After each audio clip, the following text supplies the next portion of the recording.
Baik, Assalamualaikum warahmatullahi wabarakatuh. Perkenalkan, saya Dimas Yoga Eka Prasetya dari program S1 Informatika Fakultas Teknik Universitas Muhammadiyah Semarang dengan NIM C2C021022 dari kelas reguler A. Pada kesempatan yang baik ini, saya akan menjelaskan sedikit tentang bagaimana cara kerja manajemen file yang sudah dijelaskan sebelumnya oleh dosen kami, Amun Sarif. Nah, selanjutnya pada materi ini saya akan mengupas sedikit bagaimana manajemen file itu bisa bekerja. Nah, sebelum itu maka alangkah lebih baiknya kita harus mengetahui terlebih dahulu apa sih yang dinamakan dengan manajemen file. Nah, manajemen file adalah file system atau manajemen file, sebuah metode atau struktur data yang digunakan untuk sistem operasi dan mengatur serta mengorganisasi file pada disk atau partisi. Manajemen file juga dapat diartikan sebagai partisi atau disk yang digunakan untuk menyimpan file-file dalam cara tertentu. Jadi, yang namanya manajemen file ini itu sebagai penyimpanan file-file yang sudah tersedia dalam komputer kita ataupun PC kita. Nah, dengan file-file itu, maka manajemen file bisa bekerja dengan memberikan suatu penyimpanan agar disk atau file-file yang disimpan itu terjaga dengan kondisi aman. Cara memberikan suatu file sistem ke dalam disk atau partisi dengan cara melakukan format tertentu sesuai dengan sistem operasinya. Biasanya kalau kita pelajari ini dengan sistem operasi bukan Windows ya, Linux yang kita pakai. Kemudian dari manajemen file itu sendiri ada beberapa manfaat. Yang utamanya terjadi pada manajemen file itu dapat mengurangi resiko kehilangan file. Karena kan apa? Misal kita punya file yang terhapus secara tidak sengaja ataupun tertimpa file yang baru dan hal lain yang tidak disengaja. Nah, dari yang dijelaskan ini itu sebagai bentuk manfaat manajemen file agar misal kita tidak sengaja menaruh file sehingga tertumpuk dengan file-file baru itu masih dalam kondisi yang terjaga karena adanya manajemen file yang kita kelola. Itu manfaat manajemen file secara sekilas. Kemudian manajemen sudah kita bahas. Yang selanjutnya yaitu sasaran file manajemen file. Nah, pengelolaan file adalah kumpulan perangkat lunak sistem yang menyediakan layanan hubungan dengan pengguna file ke pemakai atau aplikasi. Jadi, manajemen file ini itu sebagai penyedia hubungan, sebagai perantara antara pemakai user dengan aplikasi yang kita gunakan. Dari situlah manajemen file bisa berfungsi. Nah, satu-satunya cara pemakai atau aplikasi mengakses file yaitu lewat sistem. Sistem itu ada nggak hanya Windows ya, ada Linux dan lain sebagainya yang tidak perlu saya sebutkan satu persatu. Nah, kemudian pemakai atau pemrogram tidak perlu mengembangkan perangkat lunak karena pengembang perangkat lunak itu sudah ada sendiri, sehingga tugas manajemen file itu tidak ada sangkut pautnya dengan pengembangan perangkat lunak, khususnya untuk mengakses data di tiap aplikasi. Sistem pun menyediakan pengendalian terhadap aset penting ini.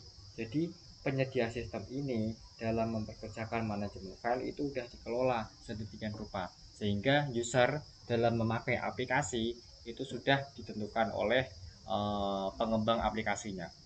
Itu sasaran manajemen file. Kemudian file manajemen sasaran selanjutnya itu diantaranya memenuhi kebutuhan manajemen data bagi pemakai.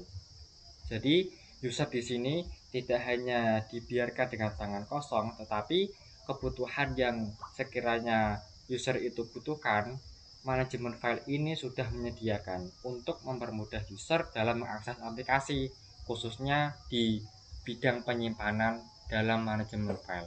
Kemudian yang kedua, menjamin data pada file adalah valid. Yang ketiga, optimasi kerja. Jadi tidak dilakukan lagi manajemen file ya, sudah diatur demikian rupa sehingga optimasi kerjanya dapat dipastikan terjangkau dan lebih baik dalam sistem pengerjaannya. menyediakan dukungan masukan, menyediakan sekumpulan rutin potensi, dan juga terakhir menyediakan dukungan masukan atau keluaran banyak bagi pemakai sistem.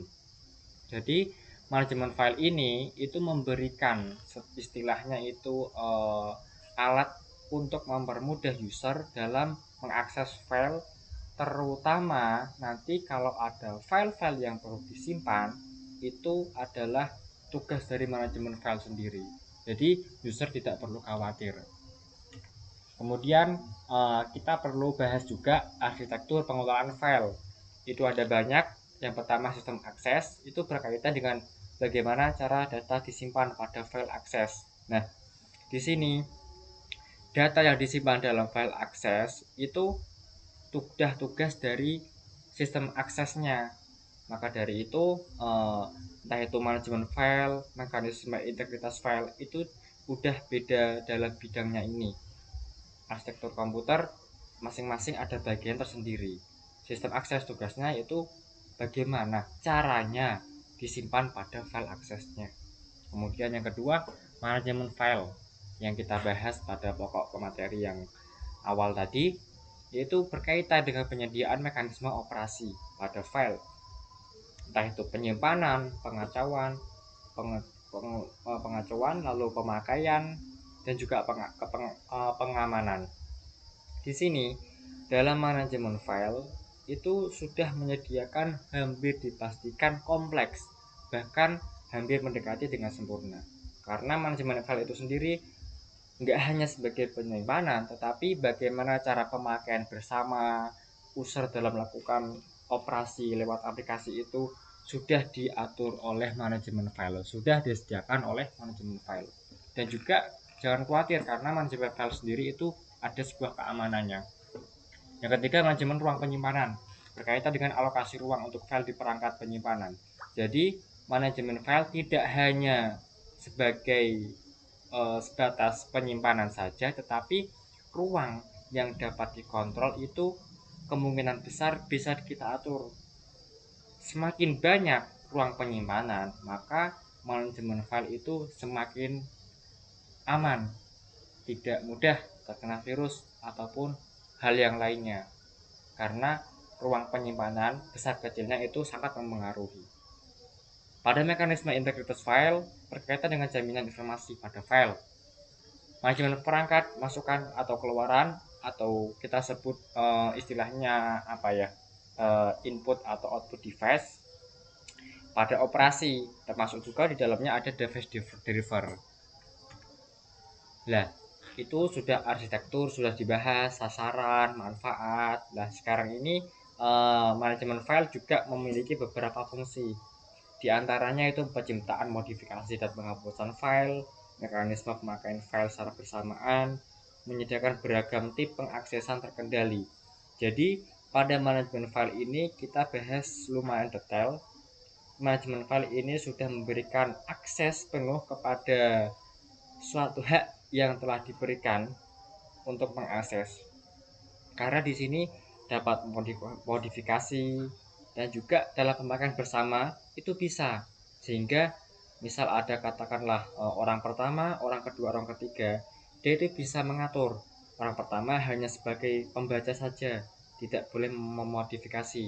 Kemudian yang kedua boleh membaca serta modifikasi, tetapi tidak bisa menjalankan.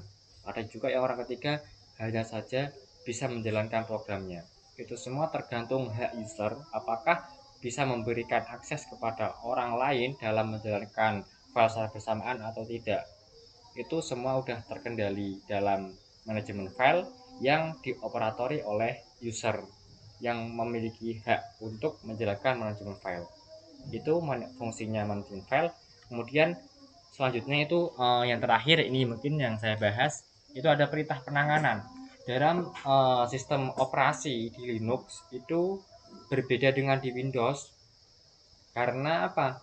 Mungkin banyak dari latar belakangnya, bahkan yang terjadi pada desktop PC kita, komputer kita, itu dalam menjalankannya hampir semua beda. Tetapi pada tujuannya juga sama, hanya saja perintah dalam menjalankannya itu yang kemungkinan agak sedikit berbeda. Tapi itu bukan masalah, kita hanya fokus apakah mempelajari Windows ataupun Linux. Yang untuk kali ini kita fokusnya pada sistem operasi yang Linux ya.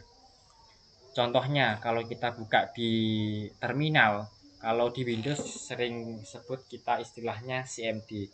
Kalau di sistem operasi Linux itu hampir sama, tetapi itu namanya terminal. Itu hampir sama dengan CMD-nya Windows.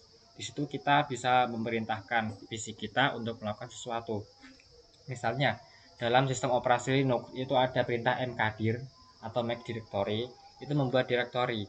Jadi kita tidak usah membuka file, langsung kita masuk ke dalam terminal, ketik mkdir misal apa gitu. Itu adalah directory yang bakalan kita buat. Jika sudah kita buat, kemudian kalau kita ingin melihatnya, klik aja ls. Itu untuk melihat apakah directory yang kita buat itu udah dieksekusi oleh sistem operasi kita atau belum. Itu yang pertama mkdir. Yang kedua itu pwd, print word directory. Itu menampilkan tempat directory.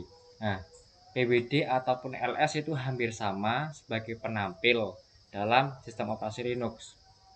Kemudian nggak hanya itu saja, ada cp, copy atau mv, move, find, mencari file dalam seluruh directory, ada chmod, chown, bahkan juga ada kalau sistem operasi di Linux, kalau bidangnya pemrograman itu ada yang namanya kalau nggak salah nano.